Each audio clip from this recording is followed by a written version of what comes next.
Here's a classic case of the European Union law of unintended consequence. On the 8th of May, what is going to go through is a bill that is going to make plain packaging of cigarettes. It's going to mean every packet of cigarettes looks like every other one, with the intention of trying to stop young people smoking, so it removes brand awareness.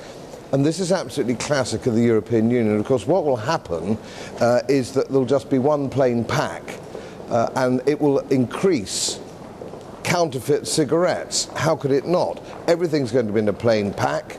There'll be no expertise in the packaging, and young people will get illicit cigarettes, of which there are already far too many in Western Europe.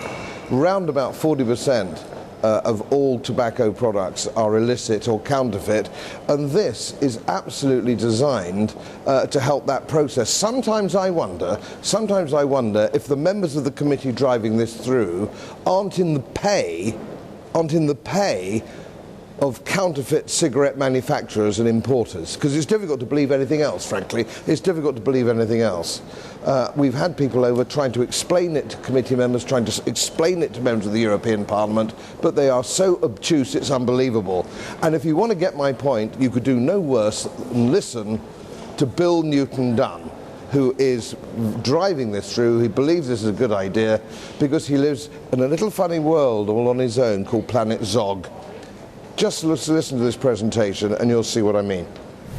Okay, thanks. I'm Bill Newton-Dunn, LibDem MEP for the East Midlands. So when I heard that word HENA, my ears pricked up, which is nice that you're here. Thank you very much, all of you, for coming here. I'm slightly concerned, and I don't think your arguments are going to hit the target. First of all, of course, we all don't like to hear about potential loss of jobs, particularly in hard times. But I think you'll find the feeling in the Parliament as well, every legislation on any subject changes the market situation for whatever the product is, and you have to adapt. And I don't think you'll get much support in the Parliament from saying we're going to have to close a production line, or we made an investment and we're going to lose apprenticeship. So that's business, and every business takes that risk all the time. So I wouldn't waste time with those arguments, serious though they are to you. Just two other points. One is, I think it's a waste of time attacking the Commission. You've been making jokes about the Commission, attacking it, oh, that can't be very intelligent now, or whatever the word was. Just remember, please, that the Commission have finished their job now. They proposed this. It's now with the Parliament. And the people you've really got to persuade now are the MEPs, us, because we actually changed the Commission proposal.